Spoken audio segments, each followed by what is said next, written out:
તો કેમ છો ખેડૂત મિત્રો, બધા મજામાં જશો?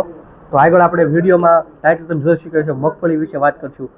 છેલ્લા ઘણા સમયથી તમે જોઈ શકો છો કે મગફળીના ભાવ, બજાર ભાવ ડાઉન છે આ વર્ષે. ગયા વર્ષ કરતાં પણ ડાઉન હતા. કેવા હતા, પછી ટેકાના ભાવ વર્ષે કેવા હતા એવા આ વખતે. પછી તેલના ડબ્બામાં પણ ઘટાડો છે. તમે ટાઇટલ જોયું છે એટલે ખબર પડી ગઈ છે તમને. પછી સાથે આપણે વિડીયોમાં મગફળી પછી તલની વાત કરીશું. તલમાં કેવી પરિસ્થિતિ છે હાલની. તલના બજાર ભાવ પણ સારા નથી, ગયા વર્ષ કરતાં કેવા છે પણ થોડીક આપણે વાત કરીશું. પછી વિડીયોને છેલ્લે અંત સુધી જોજો એટલે તમને સંપૂર્ણ માહિતી મળશે. પછી વિડીયોમાં આપણે વાત કરીશું જે અત્યારની હાલની આપણી પરિસ્થિતિ, ટેમ્પરેચર કેવું છે એની વિશે પણ થોડીક વાત કરીશું. કેમ કે અમુક વસ્તુ એ બહુ જરૂરી હોય કાયમી માટે, એટલા માટે એ વસ્તુ પણ થોડીક વાત કરીશું. ચેનલમાં પહેલે વહેલા હોય, ચેનલને પહેલે વહેલી જોતા હોય આપણી, તો ચેનલને સબસ્ક્રાઈબ કરવા માંગીએ તો સબસ્ક્રાઈબ કરજો અને રોજ આપણી માહિતી તમને મળતી રહે એટલા માટે. બીજું એ કે તમારે કોઈને કેરીના બજાર ભાવ જોવો હોય, ઘણા ખેડૂત મિત્રો છે કેરી છે, તો આપણી ચેનલ છે જય કિસાન N99. આ આપણી જય કિસાન ઓફિશિયલ છે. જય કિસાન N99 કરશો તમે એટલે તમને કેરીના બજાર ભાવના વિડીયો મળશે. જે અમારે તળાજા માર્કેટમાં જે પાકલ ને કાચી કેરીની હરાજી થાય છે એની માહિતી પણ તમને મળશે.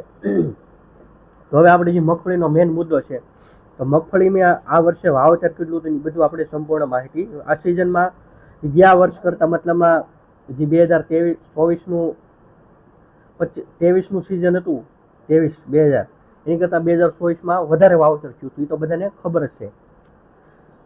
અને મગફળીનું વાવેતર વધારે હતું એટલે તેલના ડબ્બામાં પણ સતત ઘટાડો થયો છે. કેટલો ઘટાડો છે પણ આપણે વાત કરીશું. અને આ વર્ષે જે ટેકાનો ભાવ મેં મગફળીના કેટલા ભાવ પડે છે પણ આપણે વાત કરીશું. તો ટેકાના ભાવે 1356 રૂપિયા હતા, એ તો બધાને ખબર છે. એમાં કાંઈ મારે વધુ ડિટેલમાં જવાની જરૂર નથી. આખી સિઝન દરમિયાન બજાર ભાવમાં ટેકાની સપાટીમાં નીચો રહ્યો. એટલે ટેકાના ભાવ જે ખરીદી થાય છે નીચો સ્તર રહ્યો છે, એવું કેવું છે. બીજા આપણે વાત કરીશું તો મગફળીમાં સિંગ તેલનો ડબ્બો છે 2 સપ્તાહ, એટલે મતલબમાં કન્ટિન્યુ 2 ઓલાથી ઘટાડો થયો છે. અને ડબ્બા મતલબમાં 27 આજુબાજુ જે ડબ્બાનો ભાવ હતો એ 24 આજુબાજુ પૂગી ગયો છે. આ બજાર ભાવ છે તેલના ડબ્બાના. એટલે મગફળીના ભાવ નથી એટલે તેલના ડબ્બાનો ભાવ તો ઘટવાનો છે. તો સામાન્ય વસ્તુ છે, કોઈ પણ વસ્તુ છે એમાં જેની માંગ ન હોય એટલે માર્કેટમાં જે સસ્તા ભાવે છે એટલે પછી એની આંબુ જેની વસ્તુ બનતી હોય એમાં ઘટવાના છે. એ કોઈ પણ વસ્તુ હોય પછી. અને પછી પામોલી તેલ આવે છે એમાં પણ ફેરફાર થશે એવું પણ કહેવા માગે છે. અને આ થઈ ગઈ આપણી મગફળીની વાત. કે મગફળીનું અત્યારે જો ઉનાળુ મગફળીની જે યાર્ડમાં આવક, કાલે મેં જે વિડીયો બનાવ્યો તમે કાલે જોઈશો. ઉનાળુ મગફળી 9 નંબર અને ઉનાળુ મગફળી જે મગડી આવે છે બંને આવી છે. એકમાં 1100 ઉપર બંને મગફળી વેચાણી. નવી મગફળી એના પણ આ વર્ષે ભાવ નથી. ગયા વર્ષે જ્યારે આ મગફળી સિઝનમાં આવતી ત્યારે 1400, 1500 ને 1600 રૂપિયા સુધી વેચાતી. એટલે આ વર્ષે મગફળીના ભાવ કુદરતી રીતે કોઈ પણ રીતે હોય, પણ કુદરતી કે કોઈ પણ રીતે હોય ભાવમાં ડાઉન છે. હવે શું કારણ કે આ વર્ષે ચોમાસામાં વધારે વાવેતર થયું છે, એના કારણે જે સ્ટોક પીડ્યો હોય, વેપારી પાસે પીડ્યો હોય એની કારણે છે. એની કારણે તમે જો તેલના ડબ્બામાં પણ ઘટાડો થયેલો છે.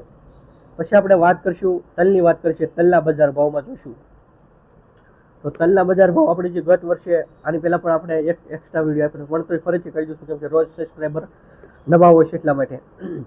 તો ગયા વર્ષે જે તલનું વાવેતર થયું હતું જે ઉનાળુ આપણે 2024માં, એ કરતાં આ વર્ષે વાવેતર વધારે થયું છે. તો વધારે થયું છે એટલે તમારા મનમાં એક પ્રશ્ન તો પરફેક્ટ થઈ ગયો છે કે અત્યારે ભાવ છે એનાથી ભાવ વધે કે ન ઘટે, તમને આઈડિયા જોઈશે. હું તમને પછી આગળ સમજાવ્યું વધશે કે નહીં ઘટે. તો આગળ જોઈએ તો આપણે અત્યારે હાલની પરિસ્થિતિમાં જે તલ જૂના આવે છે એના કેવા ભાવ છે, નવા કેવા આવે છે. કેમ કે હમણાં 2 થી 3 દિવસમાં 3 થી 4 વખત નવા આવે છે.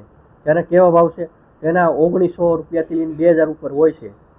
અને જૂના આવે છે ને 1700-1800 છે. મતલબ નવા આવે છે 2000. એટલે ગયા વર્ષે કેવા ભાવ હતા એની પણ વાત કરું. ગયા વર્ષે ત્યારે 3028 રૂપિયા ભાવ હતા નવાના. જૂનાના 2500-2600 હતા. પણ તો તમે જોશો તો 1000 રૂપિયાનો ફરક છે આખો. 1000 રૂપિયા તલના ભાવમાં ફેરફાર છે ગયા વર્ષની આ સિઝનની અત્યારની સિઝનમાં. તો હજી સિઝન તો મેન શરૂ નથી થઈ તલના બજાર ભાવની. તો તમને આઈડિયા આવી ગયો છે કે હું શું કહેવા માગું છું. તો હજી આવક શરૂ થશે ક્યારેક કોઈ પણ વસ્તુ હોય, આપણી વસ્તુ કોઈ પણ ખેડૂતની વસ્તુ માર્કેટમાં આવે એટલે ભાવ બેસે. તો એક નિયમ છે, એમાં કંઈ આપણે કંઈ જાજુ કંઈ કહી નથી શકતા. એમાં જાજો આપણે કહેવા જઈએ તો અત્યારે વિડીયો બહુ મોટો થઈ જાય. તમારે ભાવ સારા લાવવો હોય, તમારે એવું હોય તો ઝાડમાં પહેલાં પ્રથમ તો માલ ન આવવો જોઈએ. માલ ન આવે એટલે કોઈ પણ ખેડૂતનો ન આવવો જોઈએ. આ એક તમારું સંગઠન હોવું જોઈએ. તો તમે ધારો તો 3000 પણ ભાવ લઈ શકો. ખાલી એક્ઝામ્પલ આપ્યું છે. હું કોઈને એમ નથી કહેતો કે ભાઈ તમે આંદોલન કરો. તમારું સંગઠન નથી, તમે આંદોલન કરશો તોય તમને સફળતા નથી મળવાની, કેમ કે તમારું સંગઠન નથી. આપણે જે ડુંગળીનો વિડીયો આપ્યો છે ગયા રવિવારે, કે હમણાં જે મોવા હતું એને થોડુંક નાનું ઉદાહરણ લઈ લો 1 મિનિટની અંદર. જેટલા ખેડૂત મિત્રોની ડુંગળી વેચવાની હતી, મતલબ યાર્ડમાં હતી, એ લોકો જ મિટિંગમાં આવ્યા. બીજા ખેડૂત મિત્રો ડુંગળી વેચાઈ કે ડુંગળી નહોતી કરી એ નહોતા આવ્યા. બધાને ખબર હતી કે મોવા મિટિંગ છે આ તારીખે, કે બધાને આપણે જાગૃત થવાનું છે, બધાને જ આવવાનું છે, તોય કોઈ ખેડૂત ગયા નહીં. તો આવું આપણું સંગઠન નથી. આપણે હોવા છતાં પણ નથી આવતા. આપણે એકબીજા ઉપર નિર્ભર છીએ કે ઓલો જશે એટલે સંખ્યા વધી, ઓલો જશે, એવું કોઈ જ ન થાય. એક આપણે એક્ઝામ્પલ લઈ લઈએ. એક ગામમાં કહેવત છે, એક ગામમાં આપણે દૂધ બધાને ભેગું કરવાનું હતું. એટલે દૂધ બધાને એક તપેલામાં લાવીને બધાને મતલબમાં 100 લીટર કરવાનું હતું. તો બધાને મનમાં વિચાર એમ હતો કે હું એક પાણી લઈ જઈશ તો વર્તાશે નહીં. તો બધા મનમાં મતલબ ગામના જેટલા સભ્યો હતા બધા એવું જ વિચાર્યું હતું કે હું પણ પાણી લઉં. એમાં સવારે જોઈ તો પાણી જ નીકળ્યું, દૂધ કોઈ લાવ્યું નહોતું. એટલે અત્યારે આપણે જે બીજા ઉપર નિર્ભર છીએ તો એમ આપણી કોઈ સફળતા ને કોઈ જીત નહીં થાય. તલના ભાવ ને મગફળીના ભાવ ડાઉન છે, એમાં આપણી માટે આપણે કંઈક કરવું પડે. બાકી આપણે ગમે એ વસ્તુ કરીએ કે એમાં કોઈ એમ સફળતા ન મળે. તમને સારું લાગ્યું તો ઠીક છે, મેં મને રીતે જે લાગ્યું એ મેં કીધું છે, તોય તમને આટલું આપણે કહેશું તોય તમે જે વિડીયોને શેર નહીં કરો. આ વસ્તુ આજે મેં વસ્તુની વાત કરી, બધાને લાગુ પડે છે, તોય તમે વિડીયો શેર નહીં કરો, નહીં કોમેન્ટમાં લખો નહીં રાજુભાઈ તમે વાત કરી છે એકદમ સારી વાત છે, આ વસ્તુનો કોઈ પણ પ્રકારે નિરાકરણ આવવું જોઈએ. એટલે આવું ન લાવવું તમારી છે. તમે એમ કહી ગયો કે ભાઈ રાજુભાઈ અમારે આ રીતનો વિડીયો બનાવો છો, તમે બનાવી દો, આપણે બનાવી દઈએ, આપણે કોઈ નો ડાઉટ. પણ તમે એમ કહો કે રાજુભાઈ તમે બધા બનાવ કરો, તમે કર્યા કરો, તો મારા એકથી તાળી ન પડે. આ પણ એક ખાસ કહી દઉં છું. હવે આગળ આપણે વાત કરી થોડીક. અત્યારનું ટેમ્પરેચર તમે જોશો તો હાઈ હોય છે, બપોરે ગરમી પડે છે, માવઠા જેવી આગાહી થઈ જાય છે.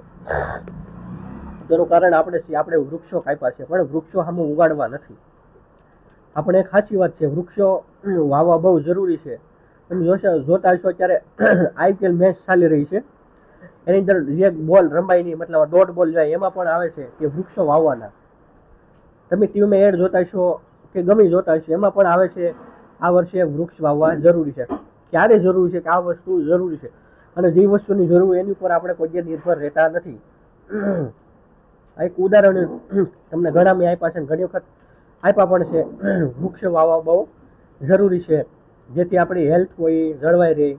એટલા માટે આપણે ડૉક્ટર પાસે જઈએ, એ કહે કે આપણે આ દવા પીવાની છે, તો આપણે પીએ છીએ. પણ અત્યારે જરૂરી છે વૃક્ષ વાવવા. નરેન્દ્ર મોદી પણ અભિયાન છે, મા કે નામે એક પેડ. તમે જોયું છે ગયા 8 વર્ષે આપણે જે 15મી ઓગસ્ટ આવે ત્યારે ઝંડાની યારે એક વૃક્ષ આપતા.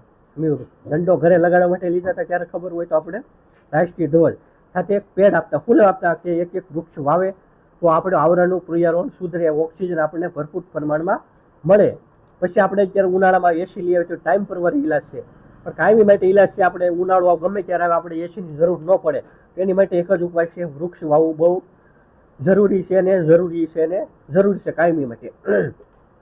એનાથી આપણી પક્ષીઓની સંખ્યા વધશે. તો આપણે અત્યારે મગફળી કે એવો તૈલ બનાવ્યો, અત્યારે જોશો તો ઘણાને સુકારાનો ઘણા પ્રશ્નો છે. પહેલાં આવા પ્રશ્ન નહોતા, આજથી 2 વર્ષ પહેલાં આવા ઘણા પ્રશ્નો આવે છે. આવા બધા ઘણા પ્રશ્નો હોય, એનું આપણે હાથે સોલ્યુશન લાવવું હોય તો અમુક વસ્તુ હોય આપણે હાથે કરવી પડે. અમુક વસ્તુ હોય આપણે શરીરમાં, અમુક વસ્તુ હોય તો આપણે દુવા કરી છે ને દવાઈ લઈએ છીએ. તો અત્યારે આપણે દુવા અને દવા બે કરવાની છે. દવા એટલે આપણે દવાઈ છાંટવી પડે છે, હાથે તમે અત્યારે વૃક્ષો ઉગાડશો. મેં મારી રીતે જે સાદી ભાષામાં તમને સમજાવ્યું છે. અત્યારથી તમે વૃક્ષ વાવશો તો 1-2 વર્ષમાં તમને ઘણો ફરક પડશે. તમારે દવા જે અત્યારે તમે 5 વીઘાના બનાવે તમારે 20,000ની દવા જોતી, તો પછી 1-2 વર્ષ પછી તમારે 10,000ની જોશે.